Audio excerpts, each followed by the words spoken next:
Ma'am 8 साल सरकार के पूरे हुए हैं, उसमें सहभागिता आपकी भी रही है, क्या कुछ आज कार्यक्रम है शहर में? 8 साल बेमिसाल। बनारस अपने आप में गवाही दे रही है कि 8 वर्षों में कितना बड़ा परिवर्तन हुआ है। यहाँ के लोगों को मुझे लग रहा है कि प्रमाण की ज़रूरत नहीं है, प्रत्यक्षम किम प्रमाणम। पूरे देश के लिए भारतीय जनता पार्टी का जो सिद्धांत था, जिन मूल्यों को लेकर के भारतीय जनता पार्टी का गठन हुआ था, पंडित दीनदयाल जी की सोच अंत्योदय, अंतिम पंक्ति पर बैठे हुए व्यक्ति तक देश के पैसे का हिस्सा उसको मिलना चाहिए।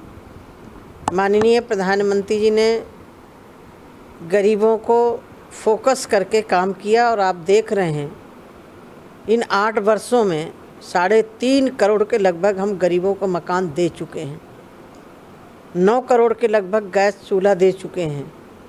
शौचालय के तहत जिसको लोग मजाक उड़ाते थे, मेरा मानना यह है कि जाके पैर न फटी पेवाई वो का जाने पीर पर आई। जिसके घर में शौचालय नहीं होता, हमसे ज़्यादा कोई अनुभव नहीं कर सकता। मैं उस रास्ते से गुजरी हूँ, उस गांव में रही हूँ, मुझे मालूम है। बरसात के सीज़न में, सर्दी के सीज़न में, गर्मियों में सूर्यास्त की प्रतीक्षा में महिलाएं बैठी रहती थी। माननीय प्रधानमंत्री जी ने महिलाओं को जो इज्जत घर दिया, मुझे लग रहा है कि इससे बहुत बड़ी महिलाओं की बीमारी रुकी, क्योंकि कहीं ना कहीं बीमारी का कारण भी बनता था। बहुत सारे ऐसे परिवार थे जो स्वयं गैस चूल्हा नहीं खरीद सकते थे, और कई ऐसी एरिया हैं जहां लकड़ी का संसाधन नहीं था। ऐसी स्थिति में बहुत परिवार, बरसात हो गई तो शाम को अपने बच्चों को रोटी बना के नहीं खिला पाते थे। मुझे याद है अपने बचपन की कि मेरी माँ जो तुअर की लकड़ी होती है, बरसात में रोटी बनाने के बाद उसी को चूल्हे के ऊपर रख देती थी कि शाम को बनाने लायक हो जाए। आज माननीय प्रधानमंत्री जी ने गरीबों को गैस चूल्हा भी दिया, शौचालय भी दिया, आवास भी दिया, और किसानों को किसान सम्मान निधि। आप देखते थे कि पहले आए दिन किसान कहीं ना कहीं आत्महत्याएं करता रहता, सुनाई पड़ता रहता था, लेकिन जब से प्रधानमंत्री सम्मान निधि किसानों के खातों में पैसा जाना शुरू हुआ, आज किसान इस स्थिति से नहीं गुजर रहा है। गन्ना का भुगतान 2-2 साल तक किसानों का रुका पड़ा रहता था। हमारी सरकार बनने के बाद तत्काल किसानों का भुगतान भी हो रहा है। राष्ट्रीय स्तर पर यदि मैं देखूं तो आए दिन पूरा देश आतंकवाद के साए में भयभीत है। उस एरिया के लिए देश में हिंसा हो रही है, देश के अलग अलग राज्यों में पत्थरबाजी हो रही है, बुलडोजर से कार्रवाई भी हो रही है। मुझे लग रहा है कि मैं अपील करना चाहती हूँ, आपको विश्वास है कि वहाँ कोई हिंदू चिन्ह नहीं है या प्रमाण नहीं है, तो आप भयभीत क्यों हो रहे हो? ये तो कोर्ट का फैसला है ना। कोर्ट तो सबूत के आधार पर चलता है, किसी के दबाव में नहीं चलता है। राम मंदिर जहाँ बन रहा है वहाँ सबूत थे कि मंदिर तोड़ करके मस्जिद बनाई गई थी, तो वहाँ सबूत है। और यहाँ भी मस्जिदों में त्रिशूल नहीं होते, मस्जिदों में स्वस्तिक नहीं बने होते। वहाँ बाबा विश्वनाथ जी की गवाही दे रहे हैं हमारे नंदी भगवान, इससे बड़ा सबूत क्या होगा? लेकिन फिर भी कोर्ट में केस चल रहा है, मैं उस पर टीका टिप्पणी नहीं कर सकती। धैर्य रखना चाहिए। 26 को शिवलिंग मिलने का दावा किया हिंदू पक्ष ने। 3 को छोटी हिंसा हुई जुम्मे के दिन, 10 को बड़ी हिंसा हुई जुम्मे। दिल्ली में शक्ति प्रदर्शन कर रहे हैं।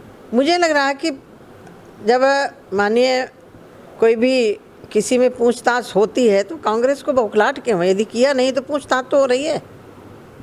दूध का दूध, पानी का पानी हो जाएगा, क्यों बौखलाहट हो रही है? छोटा आदमी पकड़ के पूछा जाए तब कोई मतलब नहीं है।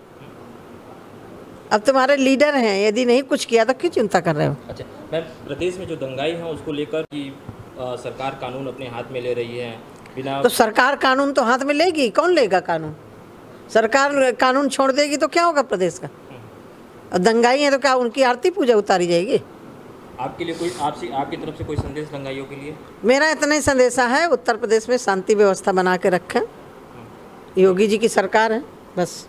आप भी कुंभ में शंकराचार्य थी, महामंडलेश्वर बने। हाँ, महामंडलेश्वर थी, तो कोई संदेश देना चाहेंगी? मेरा इतना ही संदेश, जो मुल्ला मौलवी है, मेरा इतनी संदेशा है, यह देश सबका है, सबके लिए है, और एक राष्ट्रीय संपत्ति का नुकसान होता है तो सबका नुकसान होता है।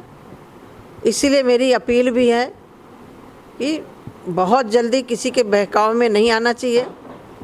हैदराबाद में बैठ कर के ओवैसी जिस तरह से भड़काऊ बयान दे रहे हैं, तो मैं उत्तर प्रदेश में रहना है, इसी सरकार में रहना है, शालीनता से रहें।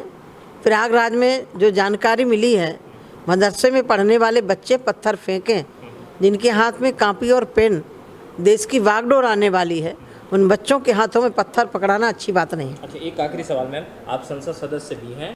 देखिए, कहीं ना कहीं ये बौखलाहट है, प्रायोजित देश को अस्थिर करने के लिए कोशिश की जा रही है। भाई, जब तुम्हें मालूम है कि वहाँ मस्जिद है तो भयभीत क्यों हो रहे हो? अभी तो कोर्ट का फैसला नहीं आया, आप चिंता क्यों कर रहे हो? भाई, जो भी होगा वो सही होगा, लेकिन इस देश को स्थिर करने की कोशिश की जा रही है। मैं इतने कहना चाहती हूँ, इन 8 वर्षों में जो सरकार ने काम किया है, इसके कारण विपक्ष बैकफुट में आ चुका है। मैम, राहुल गांधी की पूछताछ हो रही है और जो है